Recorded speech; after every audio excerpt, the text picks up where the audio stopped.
തൃശൂർ ദേശമംഗലത്ത് പേരക്കുട്ടിയുടെ വെട്ടേറ്റ് മുത്തച്ഛൻ മരിച്ചു. ദേശമംഗലം എസ്റ്റേറ്റ് പടിയിൽ ഇന്ന് രാവിലെ 9:30-യോടെയാണ് സംഭവം.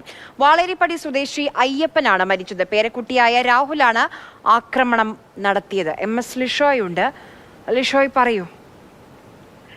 ഇന്ന് രാവിലെയാണ് ഈ സംഭവം ഉണ്ടാകുന്നത്.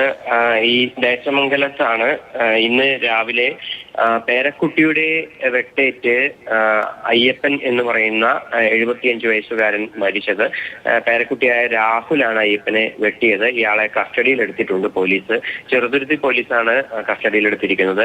എന്നാൽ രാഹുൽ മാനസിക രോഗിയാണെന്നാണ് പറയുന്നത്. ഇയാൾ ചികിത്സയ്ക്ക് ശേഷം ഇന്നാണ് മടങ്ങിയെത്തിയത്. അതിനുശേഷം വീട്ടിലെത്തിയ രാഹുൽ അമ്മയുടെ അച്ഛനായ അയ്യപ്പനെ വെട്ടിക്കൊലപ്പെടുത്തുകയായിരുന്നു. ചെറുതുരുത്തി പോലീസ് സ്ഥലത്തെത്തി തുടർ നടപടികൾ സ്വീകരിച്ചു.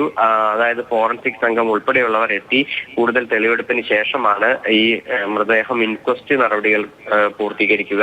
ഇൻക്വസ്റ്റ് നടപടികൾ ഇപ്പോൾ നടന്നുകൊണ്ടിരിക്കുകയാണ്. അതിനുശേഷം പോസ്റ്റ്മോർട്ടം നടപടികൾ പൂർത്തീകരിക്കും. അത് തൃശൂർ മെഡിക്കൽ കോളേജിൽ വെച്ചായിരിക്കും നടക്കുക. ഇവർ തമ്മിൽ മറ്റ് മുൻ വൈരാഗ്യമോ ഒന്നും തന്നെ ഉണ്ടായിരുന്നില്ല എന്നാണ് വീട്ടുകാർ പറയുന്നത്. ഇത്തരത്തിൽ പെട്ടെന്നുണ്ടായ എന്താണ് പ്രകോപനം എന്നുള്ള കാര്യത്തിൽ വ്യക്തതയില്ല. വിവരങ്ങൾ നൽകിയത്.